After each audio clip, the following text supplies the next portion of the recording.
I smoothed my apron and took a deep breath, steeling myself for another Sunday dinner with Gloria. The aroma of roast chicken filled the kitchen, but my stomach churned with dread. "Emily, dear, are you sure you used enough seasoning?" Gloria's syrupy voice drifted in from the dining room. "The last time it was so bland." I bit my tongue, resisting the urge to remind her that she'd praised that very same chicken recipe just last month. "I'm sure it'll be delicious, Gloria," I called back, forcing cheerfulness into my voice. Aaron appeared in the doorway, his brow furrowed. "Need any help, honey?" I shook my head, offering a tight smile. "I've got it under control. Why don't you keep your mother company?" He hesitated, clearly sensing the tension. "You know, Mom means well. She just—" "Aaron!" Gloria's voice cut through our conversation like a knife. "Come tell me about that big project at work. Emily can manage in the kitchen, I'm sure." I watched my husband's shoulders slump as he turned away, leaving me alone with my simmering resentment. As I carried the platter to the dining room, I caught sight of my reflection in the hall mirror. At 35, I looked older than my years, worry lines etched around my eyes. "There she is!" Gloria beamed, her perfectly coiffed silver hair gleaming in the soft light. I was beginning to wonder if we'd eat before midnight. I set the platter down, forcing a laugh. "Oh, Gloria, you're such a kidder." Aaron cleared his throat. "It looks great, Em, doesn't it, Mom?" Gloria peered at the chicken, her nose wrinkling slightly. "Well, it certainly looks interesting. Did you try that new recipe I sent you?" "Actually, because I specifically remember telling you how much Aaron loves lemon and rosemary. Didn't I, darling?" Aaron shifted uncomfortably in his chair. "Mom, Emily's chicken is always delicious. Let's just enjoy the meal, okay?" I sat down, my hands shaking slightly as I reached for the serving spoon. The meal progressed with Gloria peppering Aaron with questions about work, barely acknowledging my presence except to make thinly veiled criticisms about the food or the state of the house. "You know, Emily," Gloria said, dabbing at her mouth with a napkin, "I was talking to my friend Marge the other day. Her daughter-in-law works full-time and still manages to keep a spotless home. I don't know how she does it." I gripped my fork tighter. "Well, It's probably because she doesn't have children yet," Gloria continued, her eyes boring into mine. "Speaking of which, when are you two planning on giving me some grandchildren? I'm not getting any younger, you know." The room fell silent. I looked to Aaron, silently pleading for support, but he stared down at his plate. "We're still discussing it," I managed to say, my voice barely above a whisper. Gloria squeaked. "Well, don't wait too long. Tick-tock, dear." I abruptly stood up, my chair scraping against the hardwood floor. "Excuse me, I need some air." I fled to the back porch, gulping in the cool evening air. Tears pricked at my eyes as I leaned against the railing, wondering how much longer I could endure this weekly torment. The screen door creaked open behind me. "Em?" Aaron's voice was soft, hesitant. I turned to face him, no longer able to hide my distress. "I can't do this anymore, Aaron. Your mother, she's—" I know," he said, running a hand through his hair. "She can be a bit much, but she loves us in her own way." I shook my head, frustration bubbling up inside me. "Love? Is that what you call it? She criticizes everything I do, makes me feel worthless in my own home. And you just sit there and let it happen." Aaron's face fell. "That's not fair, Em. I'm trying to keep the peace. What do you want me to do? Choose between my wife and my mother?" The words hung in the air between us, heavy with implication. Before I could respond, Gloria's voice rang out from inside. "Aaron? Emily? Where did you two run off to? The dishes won't do themselves, you know." I closed my eyes, feeling the last of my resolve crumble. When I opened them again, I saw the conflict etched on Aaron's face. In that moment, I realized that our marriage had become a battlefield, with Gloria as the opposing general. And I was losing the war. The morning sun streamed through the kitchen window, but its warmth did nothing to ease the chill that had settled between Aaron and me since last night's disastrous dinner. I mechanically flipped pancakes, my mind racing with unspoken words and simmering frustrations. Aaron shuffled into the kitchen, his tie askew. "Morning, Em," he mumbled, reaching for the coffee pot. I turned to face him, spatula in hand. "We need to talk about last night." He sighed, shoulders slumping. "Can't we just forget about it? Mom didn't mean—" The doorbell's shrill ring cut him off. We exchanged puzzled glances before Aaron went to answer it. "Mom?" I heard him say, surprise evident in his voice. "What are you doing here so early?" My stomach dropped as Gloria's voice carried through the house. "Can't a mother visit her son without an interrogation?" "I brought breakfast." I gripped the counter, willing myself to stay calm as they entered the kitchen. Gloria breezed past me, setting a bakery box on the table. "Oh, Emily, dear, you didn't need to cook. I brought those croissants Aaron loves." She wrinkled her nose at my pancakes. "Though I suppose we could have both. Wouldn't want your efforts to go to waste." I plastered on a smile. "How thoughtful of you, Gloria." Aaron cleared his throat. "Mom, this is unexpected. Emily and I were just about to—" "Nonsense," Gloria interrupted, waving a manicured hand. "I have wonderful news that simply couldn't wait." She beamed at us both. "I've decided to move closer. I found the most darling little house just 3 blocks away. Won't that be lovely?" The spatula clattered to the floor. Aaron's face paled as he looked at me, then back to his mother. "Mom, that's quite a decision. Are you sure?" Gloria's eyes narrowed. "Of course I'm sure. Don't you want me nearby? Especially when you two finally decide to give me grandchildren." She turned to me, her gaze sharp. "Speaking of which, Emily, have you seen a doctor about your situation? At your age, fertility can be such a concern." The room spun. I gripped the edge of the counter, feeling as if the ground was crumbling beneath my feet. We. "Mom," Aaron interjected, his voice strained. "Emily and I haven't decided about children yet. It's a big decision." Gloria's laugh was like glass shattering. "Oh, Aaron, you're not getting any younger either, you know. And Emily, well," she gave me a pitying look. "Tick-tock, dear." Something inside me snapped. "That's enough!" I shouted, surprising even myself. "I will not be bullied in my own home. Our family planning is none of your business, Gloria." The room fell silent. Aaron stared at me, wide-eyed, while Gloria's face flushed an angry red. "Well, I never," she huffed. "Aaron, are you going to let her speak to me like that?" I turned to my husband, silently pleading for support. He looked between us, conflict etched on his face. "Mom, Emily's right. We need some space to make these decisions on our own." Gloria's eyes filled with tears. "My own son, turning against me, after all I've sacrificed for you." She gathered her purse, heading for the door. "I suppose I'll just go home and die alone, shall I?" As the door slammed behind her, Aaron slumped into a chair. "God, Em, what are we going to do?" I sank down beside him, emotionally drained. "I don't know, Aaron, but something has to change. I can't live like this anymore." He reached for my hand, his touch hesitant. Maybe we should start trying. For a baby, I mean. It might make things easier with Mom." I jerked my hand away, stung. "Is that what you want? To have a child just to appease your mother?" Aaron's face crumpled. "No, I don't know what I want anymore." As I looked at my husband, the man I loved, but who seemed increasingly like a stranger, a cold realization washed over me. Our marriage was hanging by a thread, and Gloria's scissors were poised to snip it. "Aaron," I said softly, my heart breaking, "we need help. Real help. Or I don't think we're going to make it."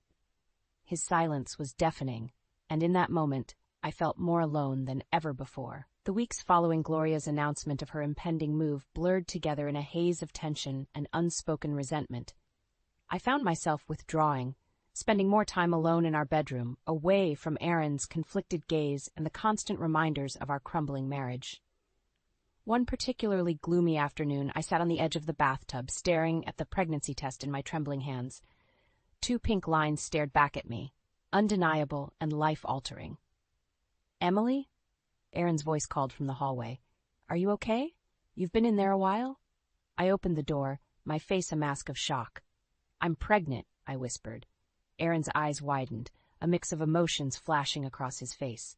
"Are you sure?" I nodded, holding up the test. "I've been feeling off for weeks. I thought it was just stress, but—" He reached for me, then hesitated.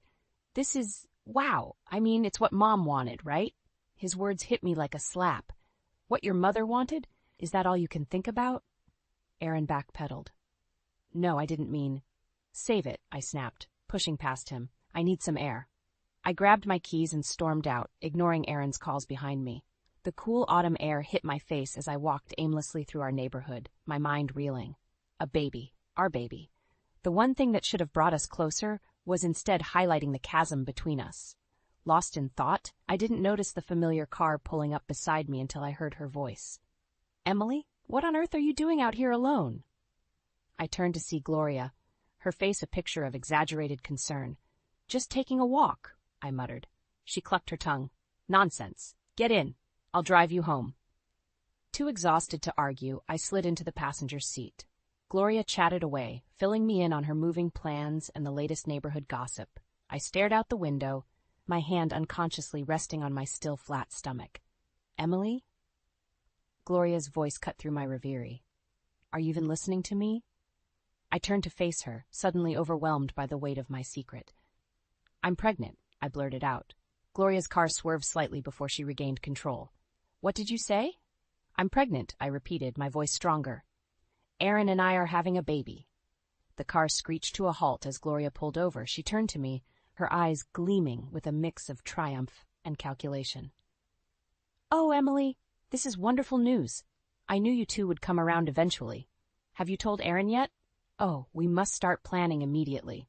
I have so many ideas for the nursery. Of course, I'll need to be there every step of the way to guide you. First-time mothers need all the help they can get, you know. Her words washed over me in a suffocating wave. This moment, which should have been filled with joy and excitement, felt tainted by Gloria's presumptuous planning and barely concealed criticism. Gloria, I interrupted, my voice shaking. I appreciate your enthusiasm, but Aaron and I need to process this ourselves first. We'll make our own decisions about the baby. Her face hardened. Now, Emily, don't be foolish. You clearly need guidance. Why, when I was pregnant with Aaron... Stop, I shouted, surprising us both. This is not about you, Gloria. This is about me, Aaron, and our child, our family. Gloria's eyes narrowed dangerously. Family? I am family, Emily. More so than you, it seems. Aaron will want me involved, you'll see. As if on cue, my phone buzzed with a text from Aaron. Where are you? Mom's here, looking for you. She seems upset. I looked up to see we were parked in front of our house, Aaron standing on the porch with a confused expression. Gloria was already out of the car, striding towards him with purpose. Aaron, darling, she called out. Emily has the most wonderful news. I scrambled out of the car, my heart pounding. Gloria, don't... But it was too late. As I watched Gloria embrace Aaron, whispering in his ear, I saw the future I had imagined for us slipping away. Our joyous announcement, our private celebration, all stolen in an instant. Aaron's eyes met mine over Gloria's shoulder, a mix of confusion, joy, and something else I couldn't quite name. In that moment, I realized that my pregnancy wasn't just the beginning of a new life. It was the catalyst that would either save our marriage or destroy it completely. As my pregnancy progressed, I found myself caught in a whirlwind of conflicting emotions. The joy of impending motherhood was constantly overshadowed by the growing distance between Aaron and me. Even more surprising was Gloria's sudden change in behavior. Emily, dear, you simply must put your feet up, Gloria cooed, fluffing a pillow behind me. In my day, we knew the importance of rest for expectant mothers. I blinked in confusion, unused to this new, attentive version of my mother-in-law. Thank you, Gloria. That's thoughtful of you. She beamed, patting my hand. Anything for my grandbaby. Now, let me fetch you some herbal tea. It's excellent for morning sickness. As Gloria bustled off to the kitchen, I caught Aaron's eye. He shrugged, looking as bewildered as I felt. I guess the baby news really changed things, he said, a hint of relief in his voice.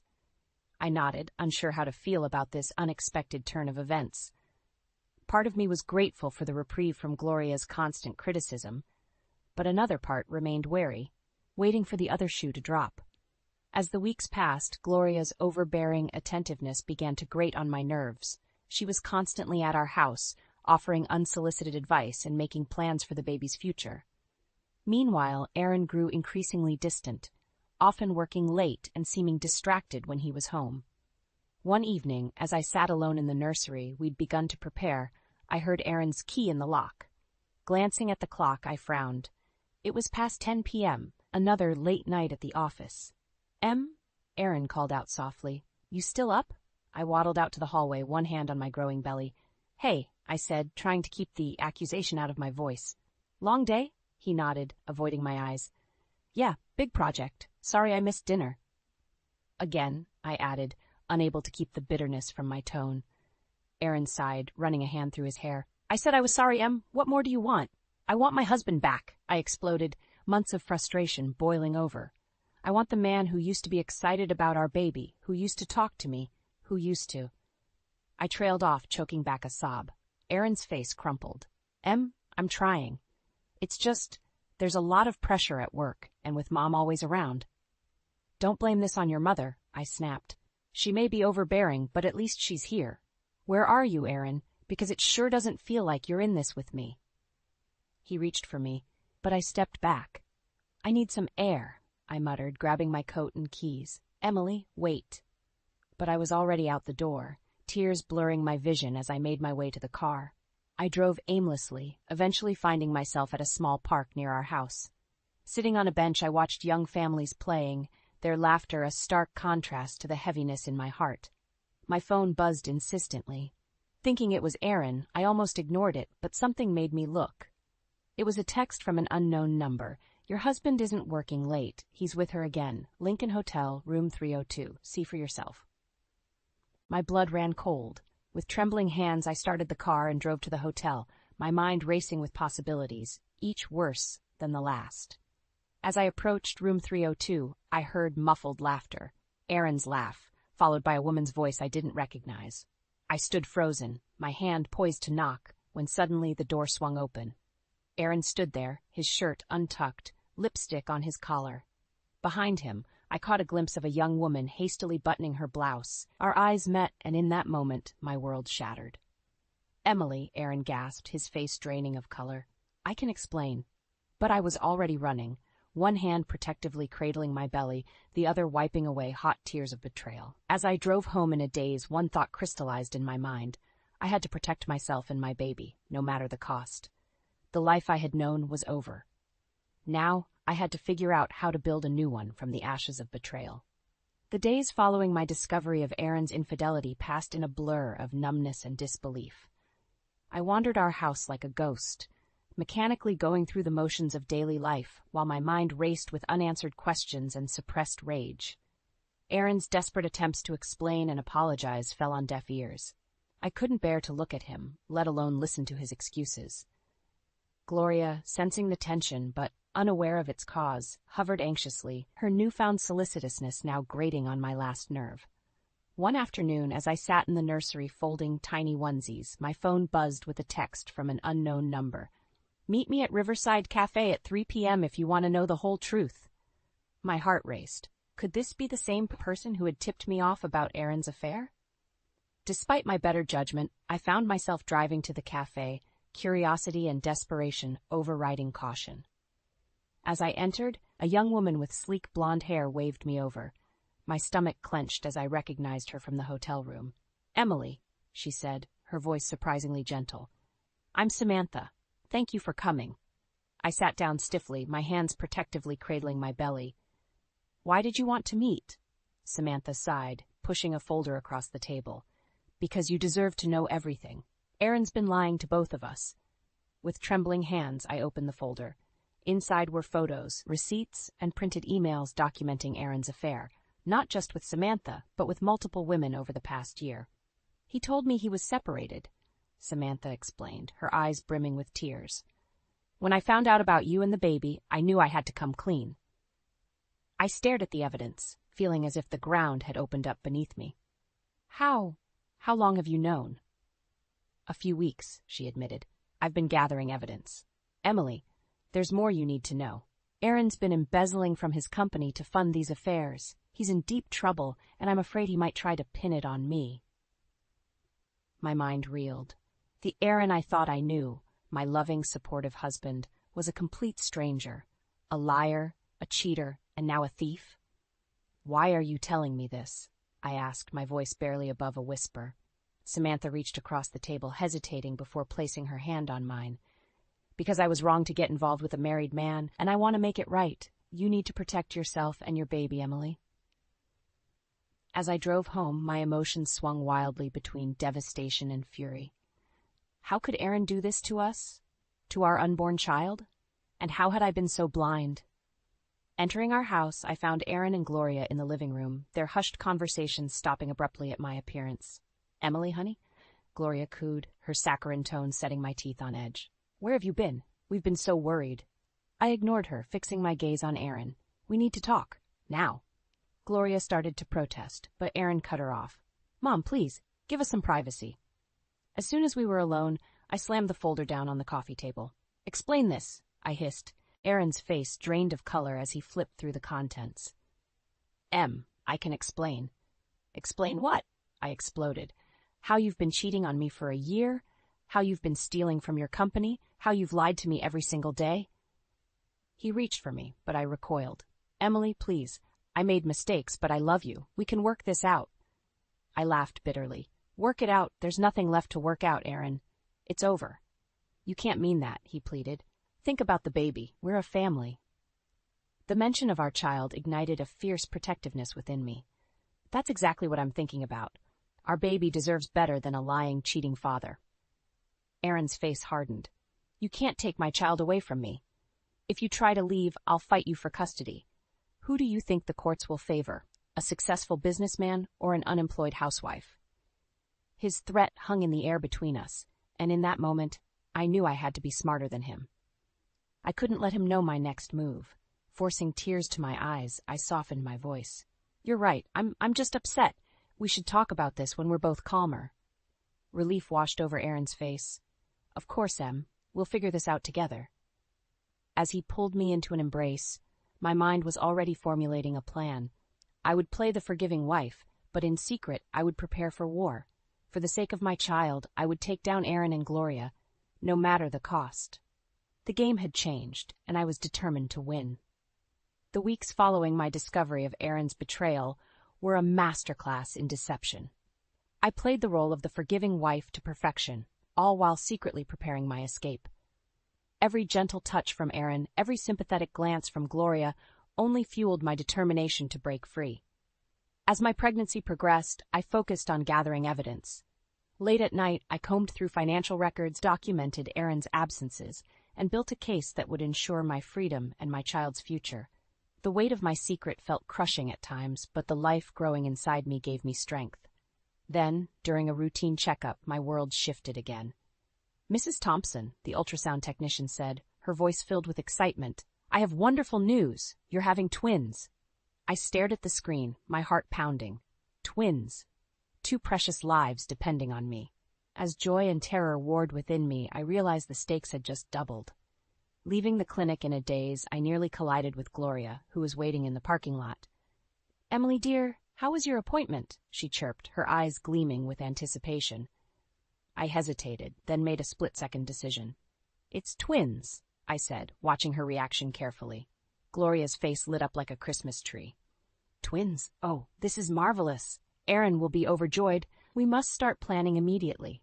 I'll call the country club, book the perfect baby shower venue, and of course, you'll need my help more than ever now. I'll just have to move in to assist with the babies. As Gloria rambled on, making plans for my future, our future, without a second thought to my input, something inside me snapped.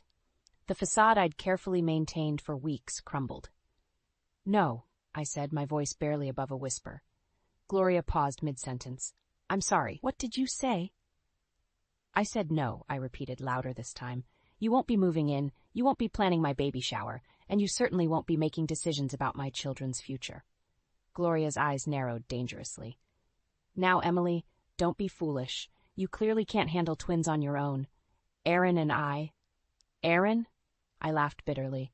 You mean the man who's been cheating on me for the past year? The one who's been embezzling from his company to fund his affairs? Gloria's face paled. What are you talking about? That's preposterous. I pulled out my phone, showing her the evidence I'd gathered. It's all true, Gloria. Your perfect son isn't so perfect after all. As Gloria sputtered and denied, I felt a strange sense of calm wash over me. I'm leaving him, Gloria. I'm taking my babies and starting a new life, far away from you and Aaron. Gloria's shock quickly turned to rage. You ungrateful little tramp, after everything we've done for you, you'll never get away with this. We'll fight you for custody. You'll have nothing. Her words hit me like a physical blow, but I stood my ground. Try it, I hissed. I have enough evidence to bury Aaron. One word from me and his career, his reputation, everything will be destroyed. As I turned to leave, Gloria grabbed my arm. You can't do this to us. To Aaron. He loves you. I wrenched my arm free. Love, is that what you call lying, cheating, and stealing? No, Gloria, that's not love, and I won't let my children grow up thinking it is. Driving home, my emotions swung wildly between elation and despair. The knowledge that I was carrying twins, two precious lives depending on me, filled me with a fierce, protective love. But the reality of my situation, a failing marriage, a deceitful husband, and a vindictive mother-in-law, threatened to overwhelm me. As I pulled into our driveway, I saw Aaron's car.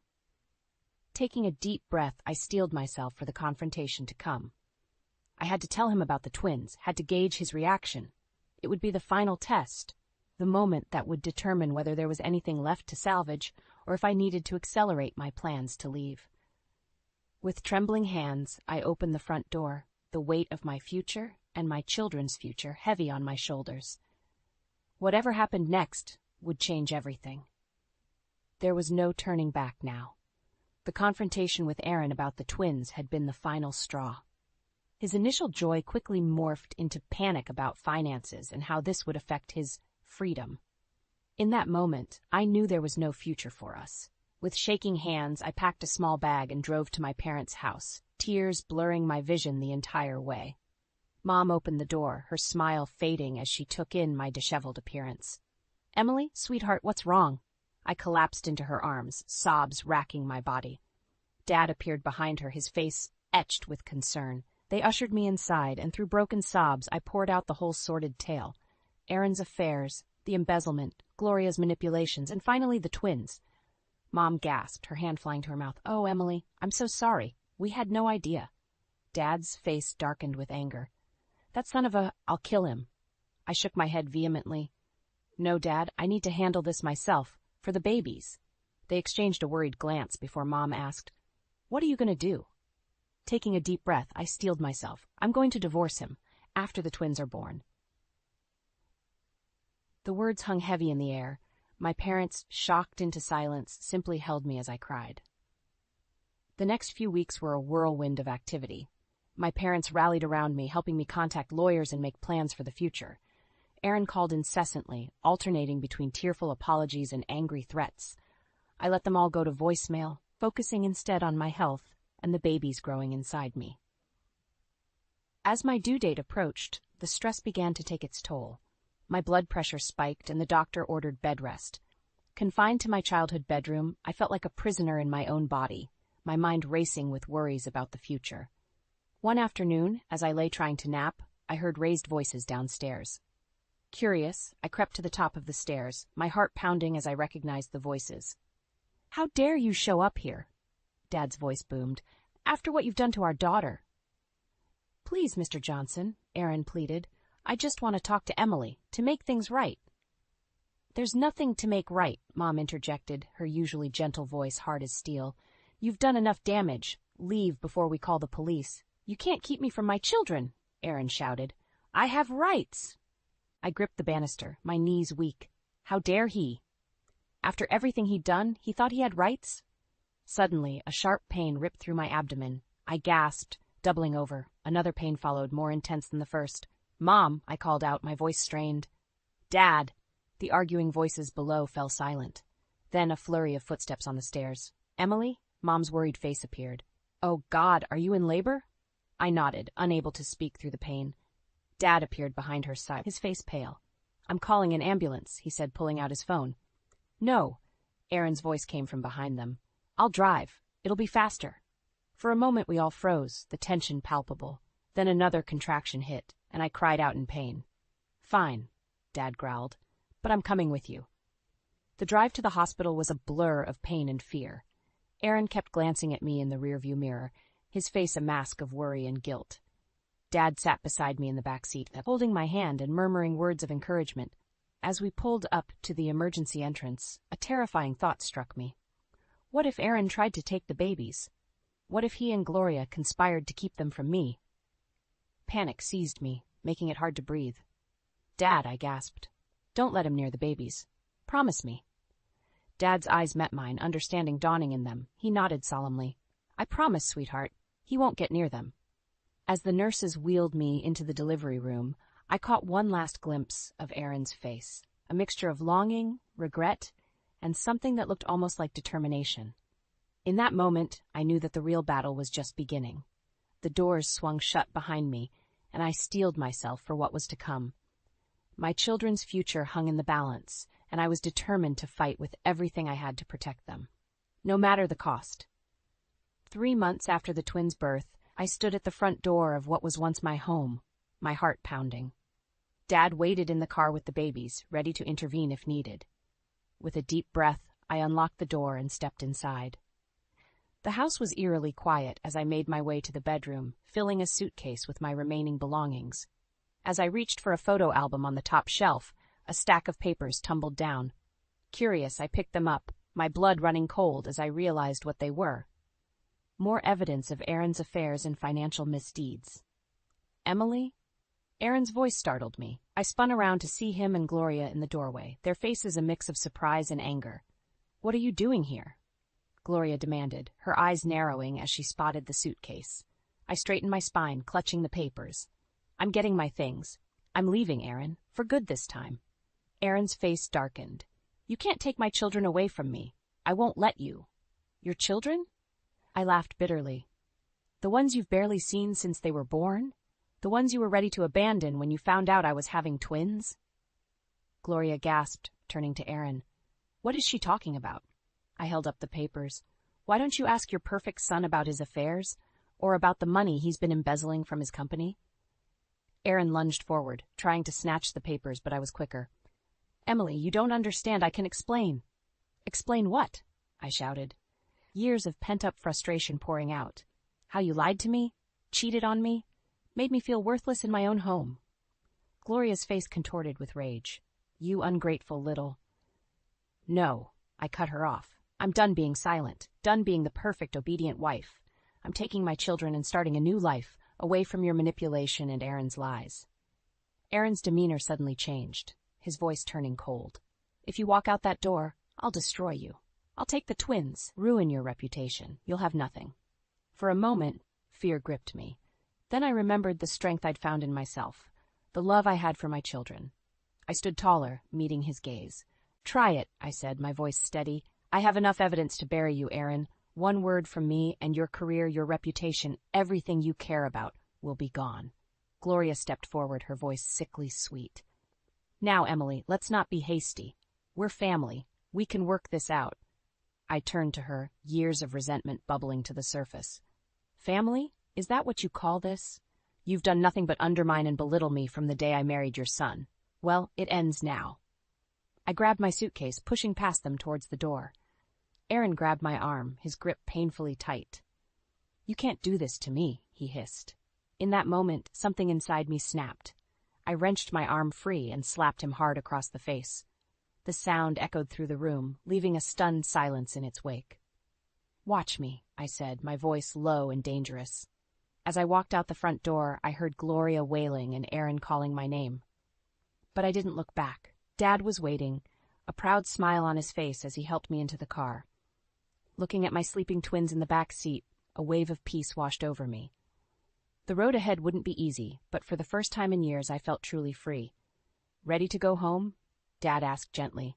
I nodded, a small smile playing on my lips. "More than ready." As we drove away, I caught a final glimpse of Aaron and Gloria in the rearview mirror, standing shell-shocked on the front porch. The sight that once would have filled me with dread now only strengthened my resolve. I had survived their manipulation, their lies, and their attempts to break me. I had emerged stronger, wiser, and more determined than ever to create a beautiful life for myself and my children.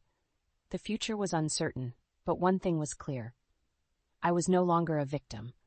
I was a survivor, a fighter, and a mother who would move mountains for her children. As we turned the corner, leaving my old life behind, I felt a surge of excitement for what lay ahead. The journey wouldn't be easy, but I was ready to face it head-on. After all, I had fought the hardest battle of my life and won. Whatever challenges came next, I knew I had the strength to overcome them. The road stretched out before us, full of promise and possibility. And for the first time in years, I couldn't wait to see where it would lead.